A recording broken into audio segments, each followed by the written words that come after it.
Wahai para manusia, sesungguhnya aku telah dipilih jadi pemimpin kamu. Bukan berarti aku adalah orang terbaik di antara kamu. Kalaulah bukan aku melihat keagungan dan keteguhan untuk melindungi kalian, berat rasanya mengemban amanah ini. Sebab apa? Sebab beratnya nantinya pertanggungjawaban di akhirat terhadap Tuhan. Assalamualaikum warahmatullahi wabarakatuh. Hai kawan-kawan sekalian, selamat datang di channel ini. Apa kabar kalian? Semoga tetap dalam keadaan baik ya. Pada kesempatan ini kita masih membahas tentang seputaran kisah Umar bin Khattab radhiyallahu anhu. Kalau semalam kita membahas tentang Islamnya Umar bin Khattab, tapi pada kesempatan ini kita akan membahas sifat karakter kepemimpinan Umar bin Khattab. Dan tentunya kawan-kawan yang melihat video ini, tonton video ini sampai selesai ya. Oke, tak usah berlama-lama lagi, langsung saja kita masuk ke videonya. Cekidot.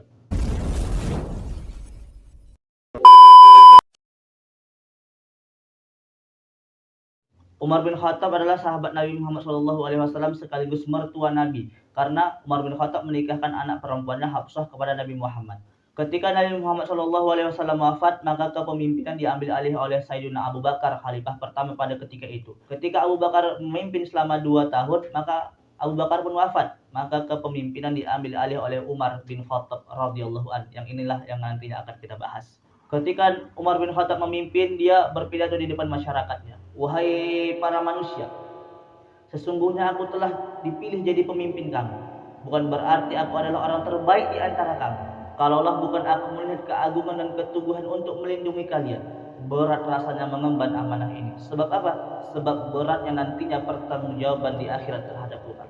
Umar bin Khattab memimpin dari tahun 634 Masehi sampai 644 Masehi, kawan-kawan. Dan pada masa Umar bin Khattab pula lah Islam berkembang, meliputi Jazirah Arab, Palestina, Suriah, sebagian Persia, dan begitu juga Mesir. Semua di bawah kepemimpinan Umar bin Khattab.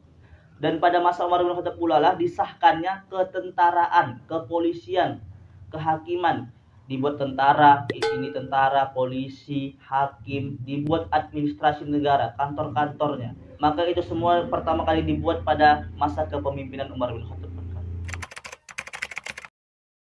Dan pada suatu ketika Umar bin Khattab ingin mencetuskan sebuah undang-undang, maka sebelum disampaikannya kepada masyarakat luas, dimusyawarahkannya terlebih dahulu kepada keluarganya, Bang.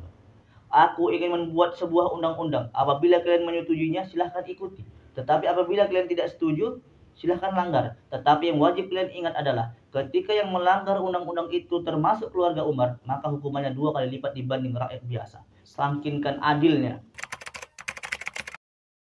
Suatu ketika Umar bin Khattab mengutus salah satu sahabatnya bernama Amr bin As ke Mesir, menjadi gubernur Mesir pada ketika itu. Maka pada suatu ketika Amr bin As ingin membuat masjid. Maka dalam lokasi pembuatan masjid itu termasuklah tanah dan gubuk tempat tinggal seorang Yahudi. Maka kata Amr bin As, "Hei Yahudi, kami ingin membangun sebuah masjid. Tanahmu dan gubuk tempat tinggalmu termasuk dalam lokasi pembuatan masjid kami. Biar saya beli tanah dan gubuk tempat tinggalmu." Kata Yahudi, "Tidak, saya tidak mau." Hanya inilah tanah dan tempat tinggal saya. Kalau saya jual, saya mau pindah di mana? Kalau kau tidak mau dibeli, maka akan digusur, kata Ammar bin As. Maka digusurlah gubuk tempat tinggal Yahudi itu tadi. Maka Yahudi ini pun bersedih.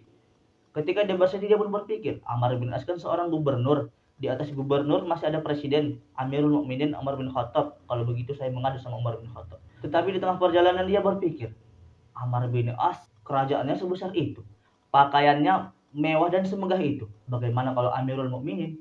Tapi tak apalah, saya lapor dulu.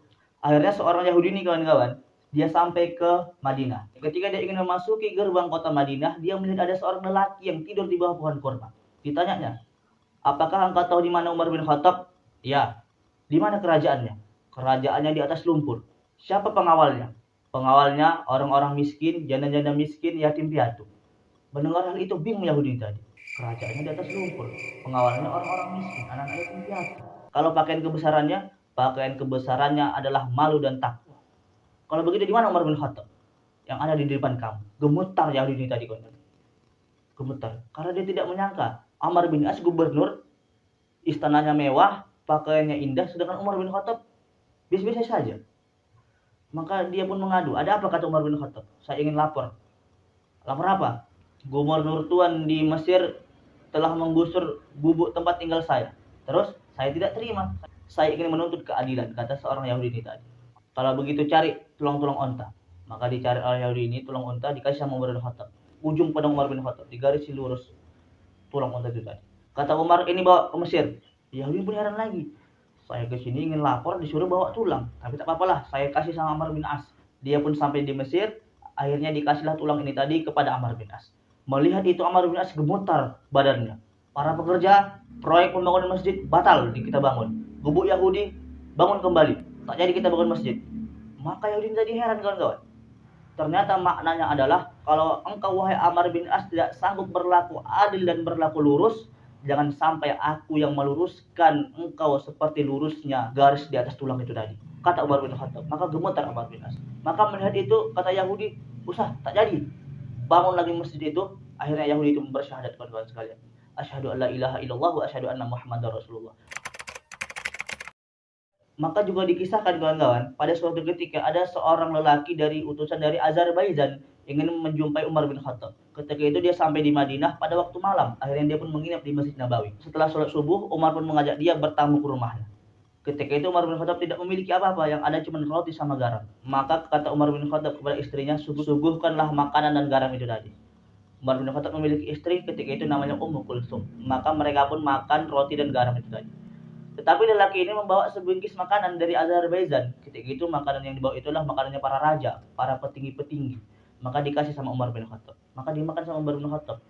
Ketika dimakan, Umar bin Khattab bertanya, apakah rakyat telah memakan ini? Kata seorang laki-laki itu, belum. Maka merah muka Umar bin Khattab. Kalau begitu bawa ini ke masjid, kasih kepada rakyat. Kalau rakyat telah dapat semua, kebagian semua, baru boleh saya memakan ini. Kata Umar bin Khattab. Saking adil yang Umar bin Khattab. Pernah juga suatu ketika kawan-kawan, Umar bin Khattab jaga malam di lorong-lorong kota Madinah sendirian. Maka Umar bin Khattab pun sendirian berjalan di lorong-lorong kota Madinah. Ketika di perjalanan, salah seorang sahabat melihat Umar bin Khattab sendirian, bernama Zaid bin Aslam. Disampaikan sama Zaid bin Aslam. Hai Amirul Mukminin, apakah engkau sendirian? Iya, izinkan saya menemani engkau. Oke, silahkan, kata Umar bin Khattab. Ketika mereka berjalan-jalan di lorong-lorong kota Madinah, mereka mendengar ada seorang anak yang menangis kelaparan. Saking laparnya, anak itu menangis sampai tertidur. Maka disampai sama Umar bin Khattab. Ketika itu ibunya sedang memasak. Kata Umar bin Khattab, apa yang kau masak? Aku hanya memasak air. Kenapa engkau memasak air sedangkan anakmu sudah kelaparan? Kami tidak memiliki makanan. Maka aku masak air seakan-akan ini makanan, supaya anakku menunggu. Ketika dia menunggu, dia pun capek, menangis sehingga dia tertidur. Siapa pemimpinnya? Umar bin Khattab. Dia tidak adil. Dia tidak memperhatikan kami di sini. Oh begitu. Iya. Akhirnya Umar bin Khattab pun menuju Baitul Mal. Dia mengambil sekarung gandum di bawahnya. Ketika dipikulnya, Zaid bin Aslam mengatakan, wahai Amirul Mukminin, biarkan saya yang membawanya. Tidak, kata Umar. Apakah engkau sanggup memikul dosa-dosa saya nanti ketika di akhirat? Maka Umar bin Khattab memikul sendiri gandum itu tadi. Bahwa ini kasih sama anakmu, kata Umar bin Khattab. Terima kasih, kata wanita itu. Kalau saya boleh tahu siapa engkau? Aku adalah Umar bin Khattab. Wah, gemetar perempuan itu tadi. Ternyata yang datang kepadanya itu di tengah malam adalah Umar bin Khattab. Pernah juga suatu ketika dia terlambat datang ke masjid. Saudara-saudara sekalian, maaf saya telat datang ke masjid sebab saya menunggu jubah saya yang belum kering. Seorang Amirul Mukminin atau presiden pada masa kita saat ini, jubahnya hanya 2 kawan-kawan. Itu saking sederhananya, saking dermawannya Umar bin Khattab. Mungkin cukup sekian video kita pada kesempatan kali ini kawan-kawan. Bagi kawan-kawan sekalian yang suka dengan video ini, silahkan like, subscribe, dan komen pendapat kawan-kawan sekalian melalui kolom komentar. Oke, assalamualaikum warahmatullahi wabarakatuh.